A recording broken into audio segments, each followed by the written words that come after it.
You know how when you jump into something new and you're so excited about it, you just have this extra energy that gets you moving forward. You feel like you're unstoppable and there's no obstacle that you can't overcome. And that excitement propels you forward for a time. And then it seems like one day you wake up and you're a totally different person. No longer does that excitement drive you. It seems to evaporate and you feel like, what am I even doing? Why did I think I could do this? And you're starting to feel that pressure to perform. You feel that you don't have that excitement anymore. You're just going through the motions.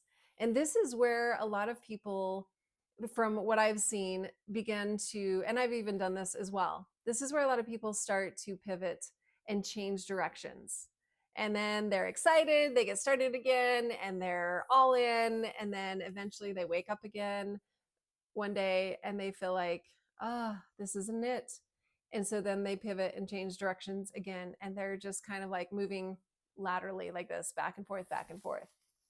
People do that in relationships. People do that when it comes to business or any type of goal, personal goals, professional goals. This happen when there's not some exterior force like requiring you to rise up and finish, whether it's like, like for example, a job responsibility or something that other people are expecting you to complete that you've enrolled for or you're getting paid for. You find a way to finish usually, right? But when it's something personal, it's very easy to start shifting and pivoting and changing and then put it on hold for a while and then bring it back later because maybe you're excited about it again in about 6 months. But here's what I've learned. And this was from my mentor, Vic. He reminded me that about 10% of the time is where you feel that 100% like, I am so excited. I'm in this honeymoon phase and nothing can stop me. Here I go. I'm all in. And then you kind of start getting into this doubt and I don't know. What have I committed to? That's about 20% of the time. But 70% of the time, and this is just normal for all of us, 70% of the time, you're just like, I'm just not feeling it. So then we want to wait until we feel like it in order to get started or to get back to it. And we don't ever seem to get back to it because that feeling doesn't often come before you start. And what I've shared, you've probably heard this quote from me, or if you've read my book, that confidence and clarity does not come before you take action. It comes because you take action. And sure, there's that 10% of the time where you're excited and inspired to do the thing, and then you go after it, and then that fades. So this is where that comes into play. When you're not feeling inspired to take action, go get started anyway. Get in the motion of moving forward towards that project.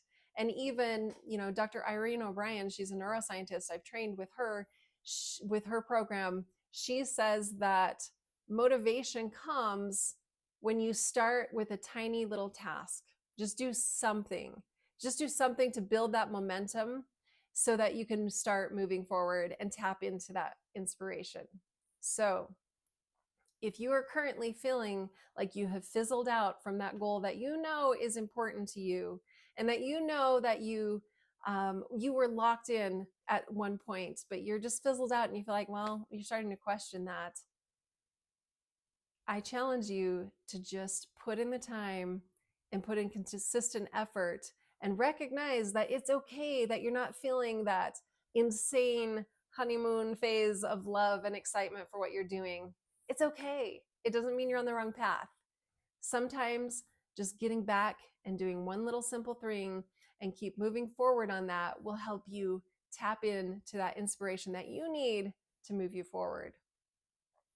If you like this video and you would like to continue to learn more with this type of